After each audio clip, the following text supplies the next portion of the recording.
Hi there, it's Unique History Channel. Today we're doing a reading from Slavery in America by Robert Liston, and we'll be doing some readings on slave revolts in Virginia. The first was led by Gabriel Prosser, a slave on the plantation of Thomas Prosser of Henrico County, near Richmond, Virginia. In the year 1800, Prosser was a dreamy-eyed young coachman of 24, a job that gave him the opportunity to travel through the area. He was 6 feet 2 inches tall and heavily muscled. He wore his hair long in emulation of his biblical hero Samson. Like Samson, Gabriel wanted to use his strength to bring down the evil temple of slavery. Gabriel developed a simple plan. He and his fellow slaves would seize Virginia and declare it an independent black state. He knew there were a great many slaves in Virginia, and in all probability he did not know how many, but there were 347,000 slaves in a total state population of 800,000. To conquer Virginia, Gabriel proposed to lead several thousand slaves to capture the state's weakest link, the city of Virginia. The city had a population of 40,000, but of those, about 8,000 were white. His plans to march on Virginia at night, surprise and seize the poorly defended arsenal, and using the guns and other weapons obtained there, kill all the slave owners and slave sympathizers in Richmond. Once Richmond had fallen and the slaves had weapons, he felt certain the rest of Virginia slaves would turn on their masters and seize control of the state. During the summer of 1800, Gabriel recruited his followers and extorted them at meetings, each being held at a different location to avoid detection.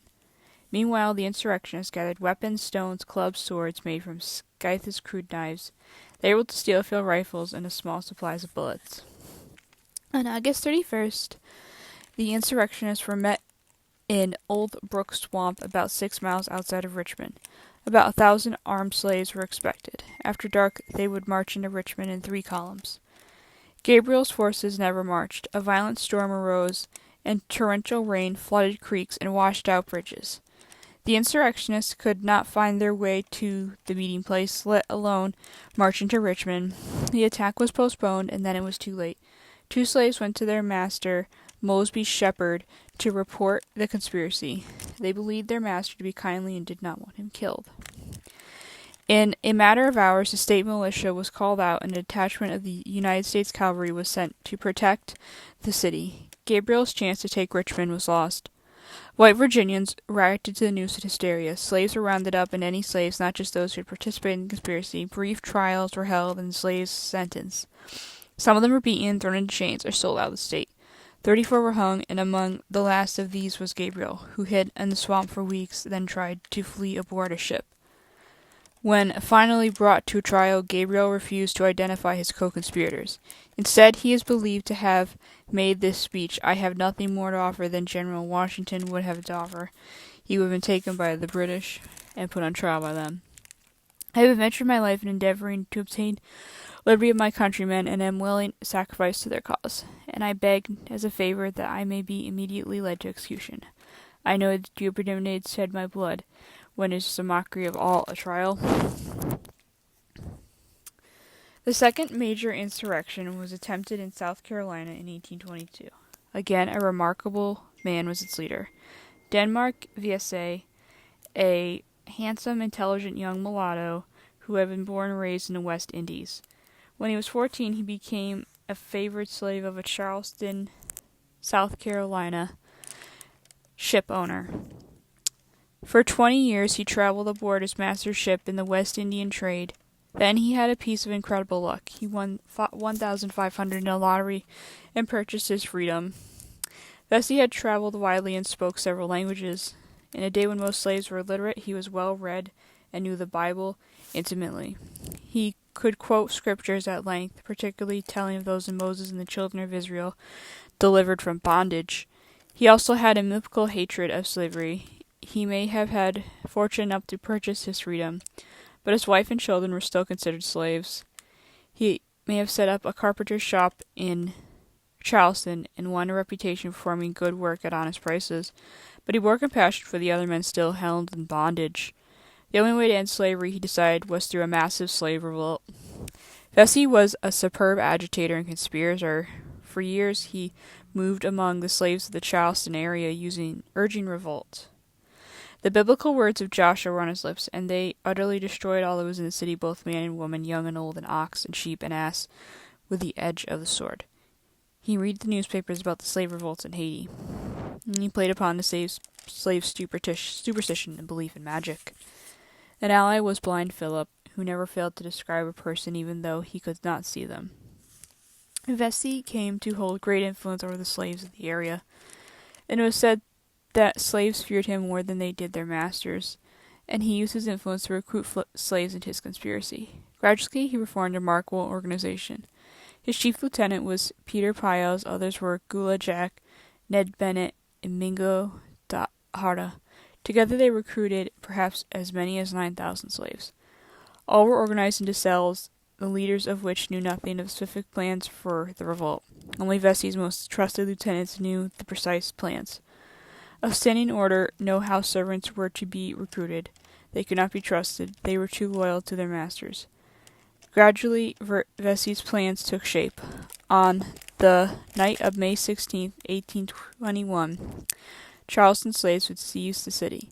A slave army, some wearing white disguises, would march on key 6 points, including arsenals, guardhouse, and powder magazines. All whites would be killed. The insurrection never took place. Some writers have maintained that Vesey planned too carefully and that he substantially planned for action, and that if he struck sooner, he would have been successful. And in the end, the conspiracy was undone by the very thing Vesey had tried to most prevent, defection by a domestic servant. One conspirator told a servant who reported to his master. The mayor of Charleston was alerted. Fortunately for Vesey, the conspirator was not very important in the organization. He had only known insurrection was being planned. He did not know by whom or when or where it was to occur. For 2 weeks, a cat and mouse game was played, with the white leaders of Charleston seeking more information, and Vesey continued to planning, unwearing of the betrayal that had taken place. On May 14th, a better informed conspirator defected. Vesey, Poyles, and the other leaders were arrested, tried, and hung. With one exception, and all conspirators remained silent, refusing to implicate the others in their organization. The third and most famous slave revolt was that led by Nat Turner in 1831 in Southampton County, Virginia. It has recently been the subject of a controversial and best-selling novel by William Stryon. Turner was a short man, only 5 feet and 6 inches tall and somewhat fat. Despite his unpretentious appearance, he possessed a commanding demeanor. Turner was a religious mystic. Like Prosser and Vesey, he was inspired by the Old Testament to deliver his people from bondage. But he went further. He was given fanatical periods of religious fasting, and he was heard to pray as he walked behind the plow in the fields. Soon he began to see visions and hear voices. One day he saw a black and white spirits fighting in the sky. In his vision, the sun darkened and a flood gushed forth. As his mysticism deepened, Turner began to live by the signs, which he believed were God ways of communicating with him. From drops of blood on some corn and other signs, he came to believe one day the day of judgment was near. Soon he had a vision in which spirits told him to prepare to slay my enemies with their own weapons. The final sign came in February 1831, a solar eclipse. Turner knew he was to be the instrument of a judgment. Unlike Prosser and Vesey, Turner formed no elaborate plans nor recruited large bands of followers. He chose 4 disciples: Henry Porter, Mark Travis, Nelson Williams, and Samuel Francis. The target of the insurrection was not difficult to select, for the county seat of Southampton County bore the biblical name of Jerusalem. Turner chose July 4th as the date for the insurrection, but he became ill and postponed the event to await new signs. On August 13th, he detected an unusual color in the sun. It was sign. He set Sunday, August 21st, as Judgment Day. Nat Turner's War, as it came to be called, began at 10 p.m. His army consisted of himself and 6 others, armed with 1 hatchet and a broad axe among them. They first went to Turner's home plantation, owned by Joseph Travis. Within minutes, Travis, his wife, 2 sons, and babies were axed to death. Turner's band moved swiftly from plantation to plantation, heading towards Jerusalem. No white skin was spared, except a family of poor whites who didn't own any slaves. The insurrection grew as other slaves joined Turner, and their arraignment was improved by weapons stolen from the plantations they had visited. Ultimately, 70 slaves joined Turner. Together, they slayed 59 whites. Turner hoped that his campaign of terror would panic the white population. In this he was successful. Men, women, and children, filled with terror, fled their homes and to hide in the swamps or congregate in the public buildings behind barricaded doors. The march by Turner, his men, continued undeterred Sunday night and Monday morning, and then in the afternoon, Turner's band encountered a group of 18 armed white men. There was a skirmish. The whites were routed as Turner's men gave chase. They saw a larger party of whites approaching. Turner elected to retreat. On Tuesday, a series of battles were held, and Turner's forces were defeated. Turner fled, dug a cave, and went into hiding. Hysteria gripped the entire South. Over 3,000 armed white men sped into Southampton County to put down a revolt. Blacks, most of whom were innocent, were shot on the spot. The editor of Richmond, Virginia Whig gave this account of the events. Men were tortured to death, buried, maimed, and subjected to nameless atrocities. The overseers were called to point out any slaves whom they distrusted, and if they tried to escape, they were shot down. As weeks went without Nat Turner's catcher, hysteria deepened. Rumors circulated. Turner was seen in a dozen places at once. Slaves were reported to be arming themselves. The people of Maryland, Virginia, and North Carolina gave way to panic. A brutal witch hunt ensued. 2 months after he launched his revolt, Nat Turner was captured, taken in chains to Southampton, tried, and on November 11th hung. Yet the effects of his revolt rendered on, for in fear of white Southerners felt the mere mention of his name. The South never got over Nat Turner. To generations of white Southerners, he settled for a long time the question of whether the black man could live side by side with the white man. The white answered he could not. The white felt that the black would immediately resort to murder. Okay, thank you.